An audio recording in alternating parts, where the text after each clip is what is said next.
কি আলু পনির খেয়ে খেয়ে কি ক্লান্ত হয়ে গেছো? তাহলে অবশ্যই একবার ট্রাই করো নিরামিষ স্বাদের এই পোস্ত পনিরের রেসিপি। প্রচন্ড গরমে স্পাইসি কিছু খাওয়ার থেকে এরকম হালকা স্বাদের একটা রেসিপি যদি তৈরি হয়ে যায় তাহলে সেটা পছন্দ হবে সবারই।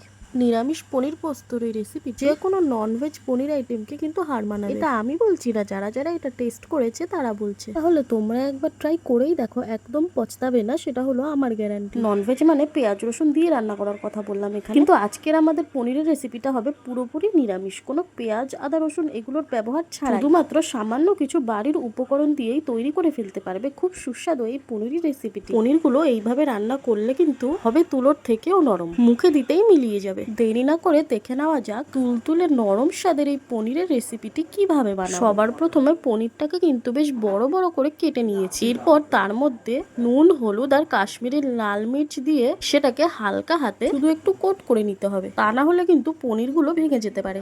এরপরেই একটা মিক্সিং জারে পরিমাণ মতো পোস্ত, কাজু বাদাম এবং তার সাথে কাঁচা লঙ্কা নিয়ে নিতে হবে। আমি এখানে 3টে কাঁচা লঙ্কা ব্যবহার করেছি, তোমরা রিকোয়ারমেন্ট অনুযায়ী সেটাকে বাড়িয়ে কমিয়ে নিতে পারো। এরপর উপকরণগুলিকে পেস্ট করে নিতে হবে। প্রথমেই গরম কড়াইতে কিছু পরিমাণ বাটার দিয়ে দেবে এবং তার মধ্যে কিছুটা সাদা তেল অ্যাড করবে। তেলটা গরম হয়ে আসলে তার মধ্যে এক এক করে পনিরগুলো ছেড়ে দেবে। এরপর সেগুলিকে ভালোভাবে ভাজা করে নেবে। প্রথমে এক সাইড ভাজা হয়ে এলে তারপরে অন্য সাইড ভাজা করে নিতে হবে। একটা একটা পনির কিন্তু উল্টে নিতে হবে। পনিরগুলোকে বেশি নাড়াচাড়া করলে কিন্তু সেগুলি ভেঙে যাবে। পনিরগুলোকে কিন্তু হালকা ফ্রাই করতে হবে, তা না হলে পনিরের টেস্টটা খারাপ হয়ে যাবে। তো এপাশ ওপাশ করে হালকা ভাবে পনিরগুলোকে ভেজে নেওয়ার পরে এর মধ্যে খুব সুন্দর একটা কালার চলে আসবে। এরপর একটি বোলের মধ্যে পনিরগুলি হালকা হাতে তুলে নিতে হবে। অন্যদিকে পরিমাণ মতো জিরে শুকনো খোলায় ভেজে সেগুলিকে বেটে নিতে হবে। এরপর পনিরগুলি তুলে রাখার পর ওই তেলের মধ্যেই দিয়ে দেব আগে থেকে বেটে রাখা কাজু এবং কাঁচা লঙ্কার পোস্তর ওই পেস্ট। মিক্সিং জারটাকে ধুয়ে নিয়ে সেই জলটা ওর মধ্যে অ্যাড করে দিতে হবে।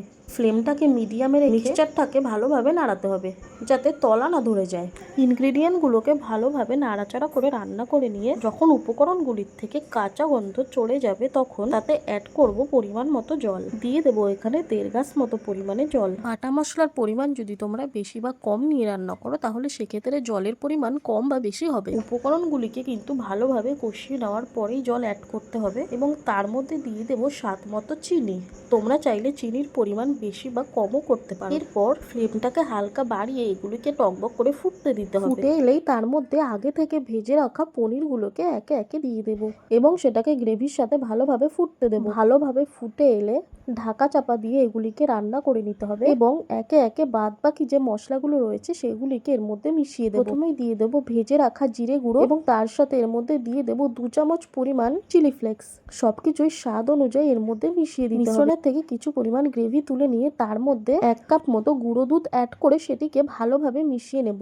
এরপর মিশ্রণটিকে পনিরের মধ্যে অ্যাড করে দেবো। কিছুক্ষণ কুক করার পর গ্রেভির কনসিস্টেন্সি যখন ঠিক হয়ে আসবে তখন বুঝে নেবে যে এটি সার্ভ করার জন্য রেডি। এরপরে নামিয়ে নিয়ে পরিবেশন করে নিজের প্রিয়জনদের সাথে এনজয় করুন নিরামিষ স্বাদের এই পনিরের এই নতুন রেসিপি।